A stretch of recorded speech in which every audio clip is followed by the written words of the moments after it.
Aujourd'hui les amis, on teste les 200 kg au soulevé de terre.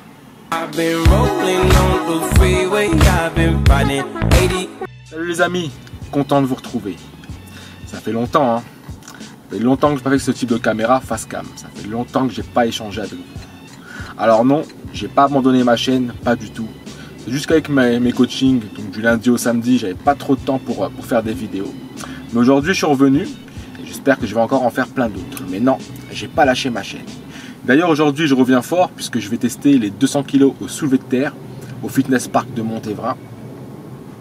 Alors je tiens à préciser que la force c'est pas ce que je kiffe le plus. Le powerlifting, avec tout le respect que je leur dois, c'est pas un truc qui me fait kiffer. Moi généralement quand je bosse c'est en hypertrophie, donc des séries entre 6, 8, 10 jusqu'à 15, mais moi je m'arrête à 10 en général, puis j'augmente les charges. J'ai jamais vraiment été attiré par soulever sur des cycles de force, donc jusqu'à 5 reps. Soulever lourd, mais en hypertrophie. Donc pour moi, faire les 200 kg dans ce cycle de force, c'était un vrai défi. Et donc je vais tenter de relever avec vous. Je dis un défi parce que je me suis laissé 3 semaines pour passer de 140, 150 kg sur les séries en hypertrophie. Donc je suis à peu près à 6-7 reps pour arriver à 200 kg en 3 semaines. Pourquoi 3 semaines? Puisque le ramadan, on est mardi aujourd'hui, il aura lieu le mercredi ou le jeudi. Donc évidemment, j'avais plus que 3 semaines devant moi pour atteindre cette barre des 200 kg. Je vais là-bas, la souvienne de ton nom.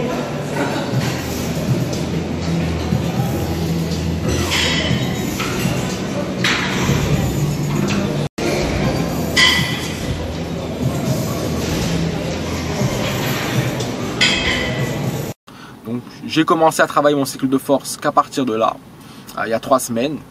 C'est ce qui est très court pour un cycle de force, puisque pour un cycle de force il faut peut-être un peu plus, jusqu'à un mois.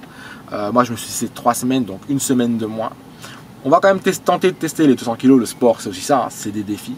Il y a un défi que je vais relever avec vous, voilà, et surtout un défi que je vais relever sans ceinture, donc là on n'a pas intérêt à se rater, sans matériel, donc j'aurai pas de bande. On a donc intérêt à avoir des avant-bras très solides et forts, parce que c'est des avant-bras quand on fait du soulevé de terre, c'est quand même la première ligne, c'est les premiers à lâcher. En étant un pratiquant naturel, on va pas se mentir, et surtout sans réel entraînement sur la force, parce que même ça fait des années que je fais de la musculation maintenant, j'ai toujours bossé en hypertrophie et jamais en cycle de force. J'ai arrêté effectivement aussi depuis le cycle de force mon jeûne intermittent, donc ça fait à peu près 3 semaines que j'ai arrêté le jeûne. Il fallait avoir quand même des forces pour ce cycle. Donc voilà, je vous ai briefé un peu dans les conditions dans lesquelles je vais me tester sur cette barre des 200 kg. On se retrouve tout à l'heure en salle. A tout à l'heure les amis.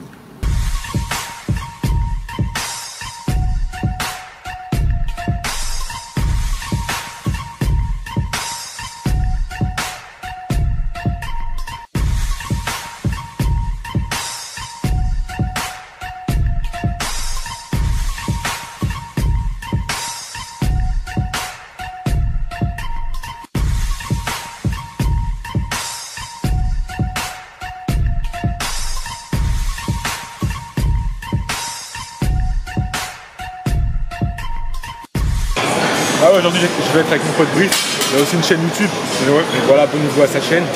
Tu connais ta chaîne, Jacques? BMJ. Voilà, donc abonnez-vous à lui si vous voulez de la motivation, des bons trainings. C'est un bon lui, c'est un bon coach. Si vous voulez des gros bras comme ça, c'est un bon coach. Vous vous abonnez à lui. Voilà, donc je vais faire la séance de dos avec mon pote Brice. Voilà. Donc moi il me reste à peu près encore 2 minutes 15, après j'attaque la barre.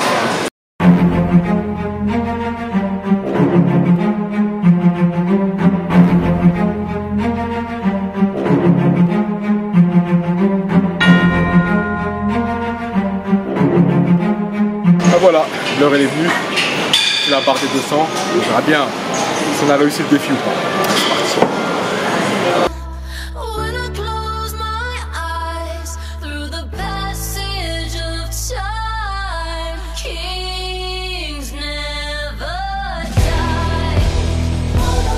Voilà les amis, défi relevé.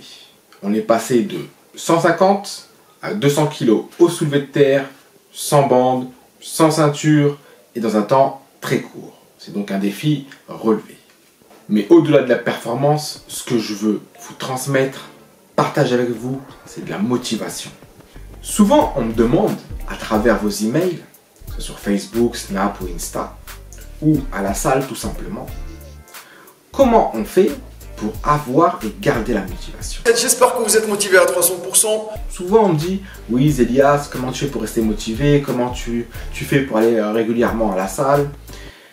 Sachez que la motivation, on ne naît pas avec.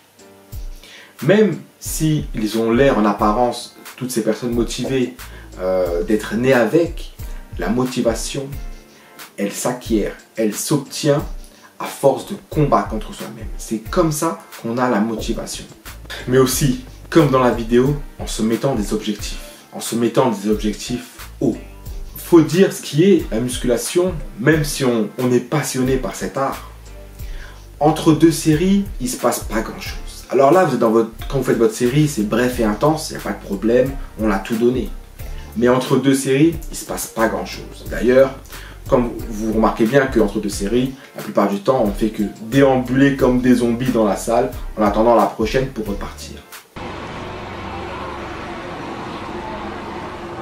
La musculation, malgré toute la passion qu'on peut avoir pour elle, tout l'amour qu'on peut lui donner, malgré tout, ça reste un sport assez figé. C'est l'intérêt justement de se passer des objectifs hauts.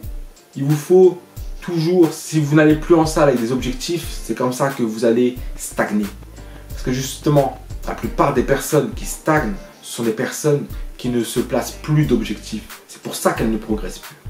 Alors effectivement, au début, quand on commence la musculation, on progresse très vite, même en faisant un peu n'importe quoi, parce que le corps est face à un véritable choc et qu'il doit répondre. Mais au fur et à mesure, on est obligé de se passer des objectifs. Donc si vous voulez rester toujours motivé Motivé à 300%. vous devez vous placer des objectifs. Si vous faites par exemple 100 kg développé couché, et bien placez-vous un objectif, je dois faire 120 et je dois tout faire pour y arriver. Et vous allez, et en faisant tout pour y arriver, c'est comme ça que vous allez progresser. Donc si vous voulez rester motivé constamment, c'est en vous plaçant des objectifs hauts. Ne restez pas dans votre zone de confort. Rester dans cette zone de confort, c'est ne pas avoir des objectifs et petit à petit mourir. Donc placez-vous des objectifs pour rester constamment vivant à la salle et atteindre vos objectifs. Vous l'avez compris les amis, rester motivé, c'est se placer des objectifs en permanence. Si vous voulez atteindre le physique que vous souhaitez, faire des perfs que vous souhaitez, dans tous les cas, ça passe par la motivation et la motivation passe par des objectifs. On arrive à la fin de cette vidéo, j'espère qu'elle vous a motivé, j'espère qu'elle vous inspirera et à votre tour que vous transmettrez. C'était Zélias Ennis, c'est un plaisir d'être avec vous et comme toujours, on se retrouve sur Facebook, Snap, YouTube, Insta. Je fais souvent des vidéos sur Facebook, Insta, je snap mes entraînements, donc si vous voulez partager ces moments avec moi, n'hésitez pas à vous abonner à tous ces réseaux. Moi je vous dis à bientôt pour une prochaine vidéo. La prochaine vidéo, ce sera un max au développé couché. A bientôt les amis et restez toujours motivés. Peace!